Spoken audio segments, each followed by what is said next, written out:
नामदेवा, मी खूप दुरून आले जनाबाईला भेटण्यासाठी. कुठे आहे जना? इथंच आहे कुठेतरी वाटेत जना. चला तुम्हाला भेट घालतो.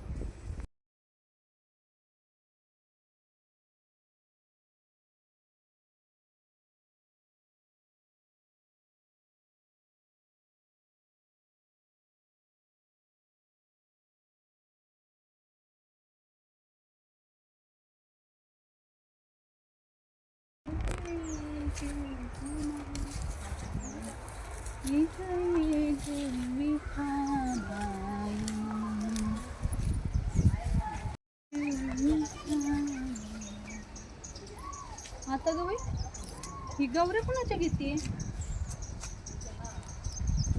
कुणाच्या ग गौऱ्या? घेते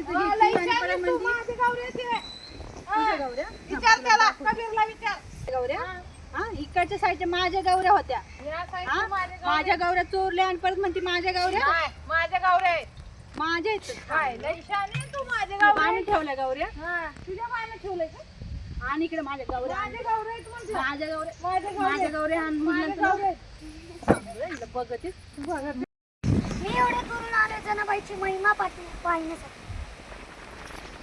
मला आज काही कळणं जना अशी काय करायला. हीच का ती जना जी सामान्य माणसासाठी भांडते? हा, बघूया आपण जनाला का बरं भांडते. जण तुला भेटाय कबीर आला. हे माझ्या गौऱ्या चोरतीये. माझ्या गौऱ्या जे मी स्वतः बनवलेलं आहे माझ्या हाताने विठ्ठलाचे नामस्मरण करता करता त्या गौऱ्या घेते ती माझ्या. जना सगळ्यांचे एकसारखे गौरे, तू कस काय तुझे गौरे ओळखणार? माझ्या गौऱ्या मी काय संत कबीर सुद्धा ओळखतील माझ्या गौऱ्या. घ्या घ्या घ्या कबीर आणि कानाला ज्या लावून बघा. ज्या गौरीतून विठ्ठल विठ्ठल विठ्ठल विठ्ठल नाव येईल ती गौरी माझी. विठ्ठल विठ्ठल विठ्ठल विठ्ठल